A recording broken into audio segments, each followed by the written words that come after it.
más, dijo San Martín, y era que tenía que ver con romper la dependencia. Él la pone en manos de seamos libres para ser emprendedores, lo demás no importa nada. El drama es que la sensación que uno tiene es que esta semana puede ser todavía peor que la anterior. Yo creo que la semana última fue la semana de mayor infamia, porque recorrieron todo el espinel posible desde que se instaló la democracia. Si ustedes observan, un desaparecido del Estado, sí, no un desaparecido de los que estaban contra el gobierno, evidentemente, como Jorge Julio López, porque ese desaparecido es de la misma dolorosa historia de la dictadura. No el Estado desapareciendo a una persona, no el gobierno desapareciendo una persona. Ahora tenemos un desaparecido en manos del Estado. De Gendarmería. Gendarmería es el Estado, sí, en la medida en que Gendarmería ha sido habilitada para proceder como lo hace, reprimiendo y llevándose todo por delante al servicio de las corporaciones, directamente en este caso al servicio de Benetton, como si fuera la policía privada de Benetton, instalada, inspirada y apañada por el gobierno nacional. Entonces sí, aquí tenemos al gobierno y al Estado desapareciendo a una persona, en este caso Santiago Maldonado. Y aparecen los escuderos mediáticos todos los días, como Eduardo Van der Koy, a través de Clarín y de TN, diciendo el artesano se hizo humo. El artesano se hizo humo, escribió Van der Koy en Clarín en el día de ayer, casi con una ironía que roza el hecho de burlarse de la situación y dando por esto 3 monedas, como si no tuviera ningún valor. El artesano, que fue la palabra que han utilizado desde un comienzo, porque la palabra desaparecido no la podían utilizar, acaso por fidelidad del diario Clarín a lo que ha sido su actitud con los desaparecidos, ignorarlos, y en todo caso estaban en Europa, en la dictadura, ignorarlo, y en todo caso estaban en Entre Ríos, camuflado entre los que se le parecen. ¿No sabes que las historias que ha contado el periodismo en estos tiempos son... Hay una que yo les voy a leer después y que pasa inadvertido sobre la avioneta que dolorosamente apareció ayer, confirmando lo que todo el mundo entendía que había sucedido.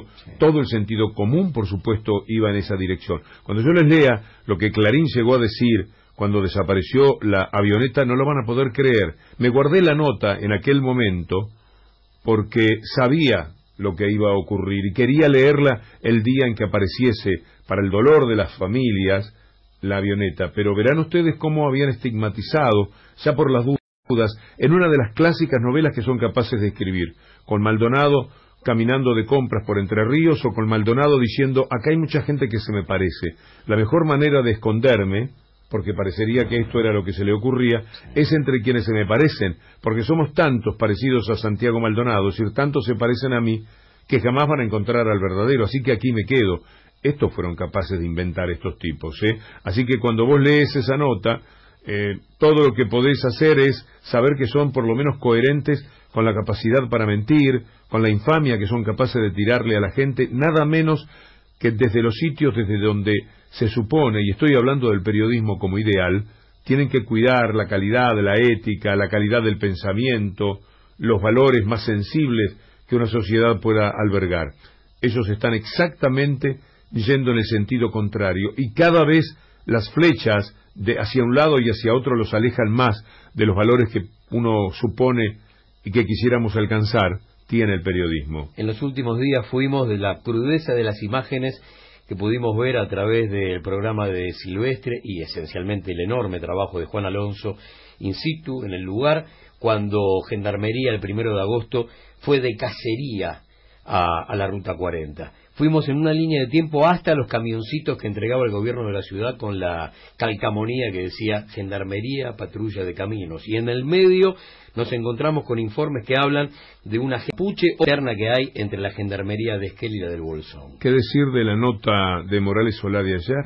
La plena justificación dada por quienes han exigido ética y moral supuestamente en etapas anteriores, en la confrontación política, dándole el mayor ámbito de protección al hecho mafioso perpetrado durante la semana para echar a Freiler. Un título del viernes es una rápida jugada del oficialismo dejó a Freiler frente al juicio político. después de varios meses de espera, y entonces cuentan cómo lo hicieron. Quiero decirles que tenemos que acostumbrarnos a leer los diarios y saber que según de dónde viene la información, el tema puede ser de una manera o de otra. El jueves nosotros teníamos la información de La Nación tomada el miércoles, en la cual La Nación contaba que ya en esa noche del miércoles Lorenzetti estaba cambiando de parecer respecto a tomarle juramento a Páez, el que tenía que entrar por Ruperto Godoy.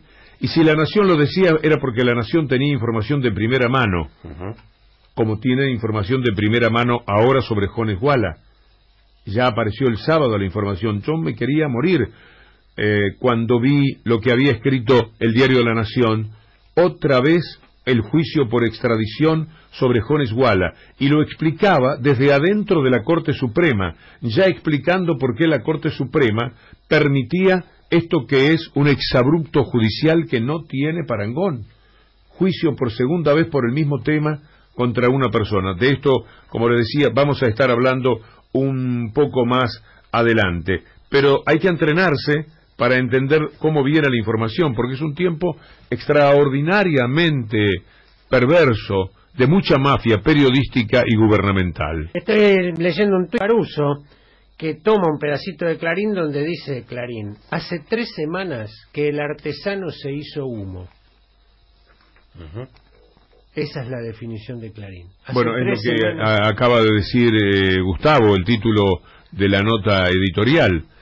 Quiero señalar cómo fue que contó La Nación este domingo la explicación de lo de la Corte y Jones Guala.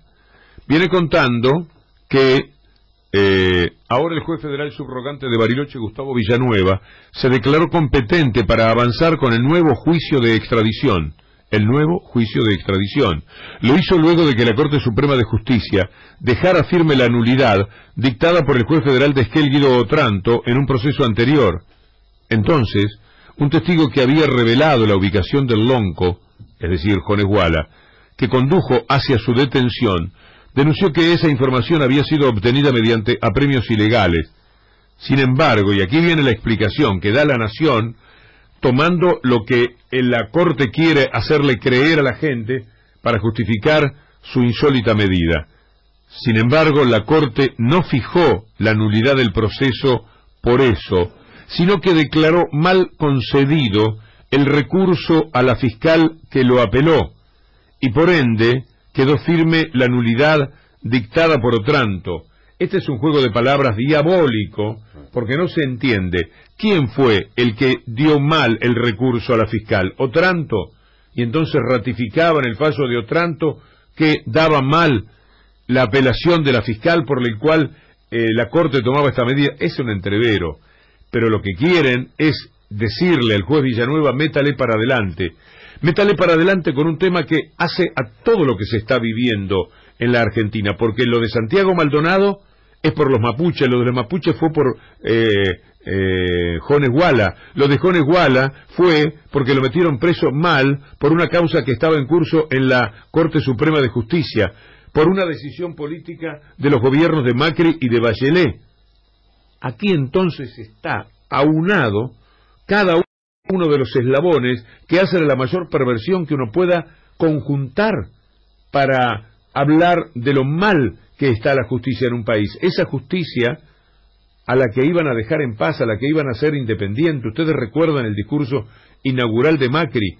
Ahora todo el mundo sabe, lo cuenta La Nación, lo cuenta Morales Solá haciéndose el gracioso, como que no se sabe hasta qué punto Macri habló o qué fue lo que habló. Macri hablando con Lorenzetti, lo cuentan ellos mismos. Macri diciéndole a Lorenzetti que era lo que tenía que hacer, y Lorenzetti sabiendo que detrás de Macri está Mañeto haciendo lo que efectivamente le pide Macri, que era determinar que no se le podía tomar juramento a Páez para que Páez no pudiera ir a una reunión en la que de 14 puntos, en el cual el número 14 era la situación de Freiler, ponerlo como punto número 1 y ser lo único que trataron ese día, mientras les faltaba un voto. De esto han sido capaces en la Argentina, nunca nos vamos a poder olvidar de esto.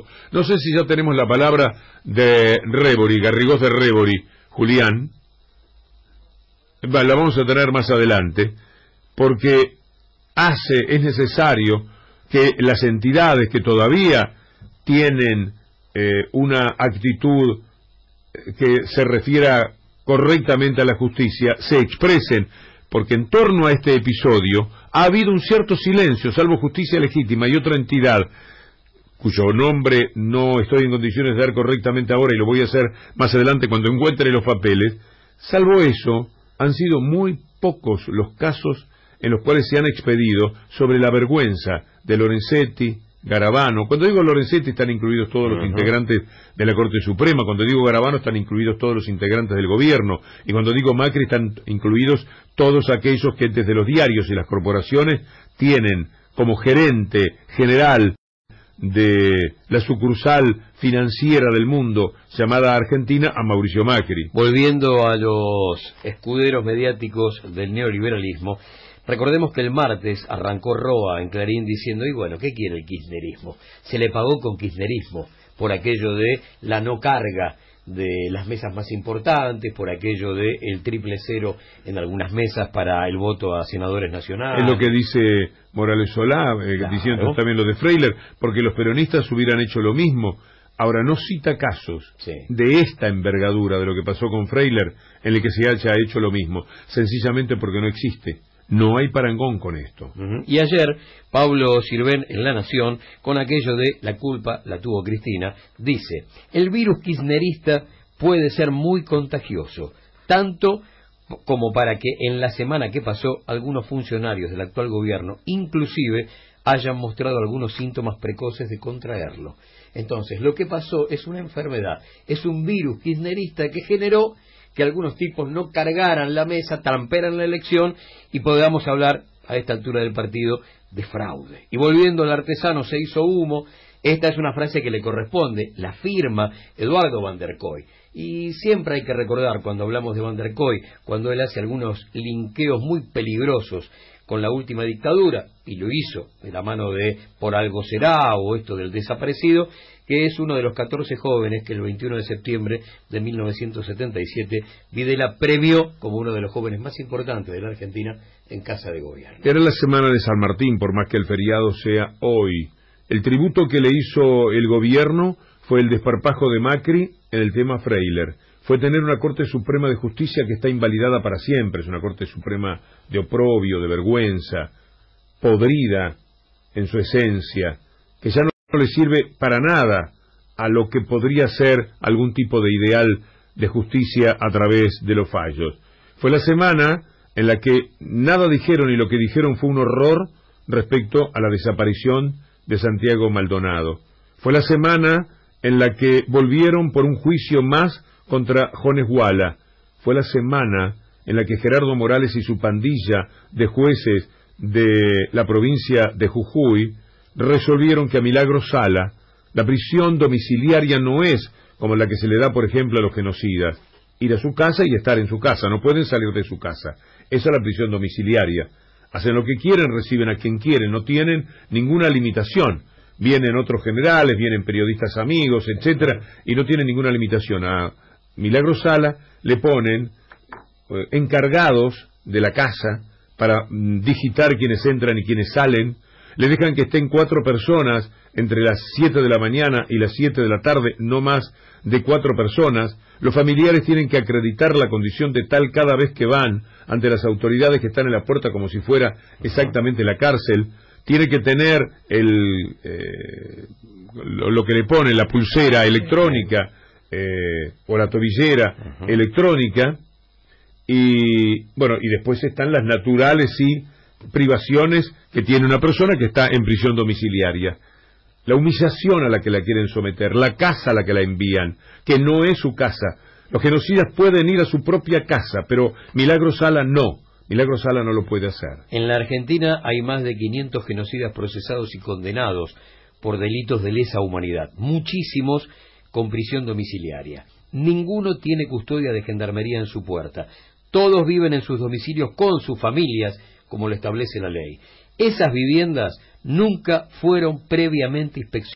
gestionadas por la justicia. A ninguno de esos delincuentes se les imponen horarios ni días de visita. Tampoco esas visitas están impedidas de ingresar con celulares y cámaras fotográficas, como se está planteando para quienes visiten a Milagro Sala.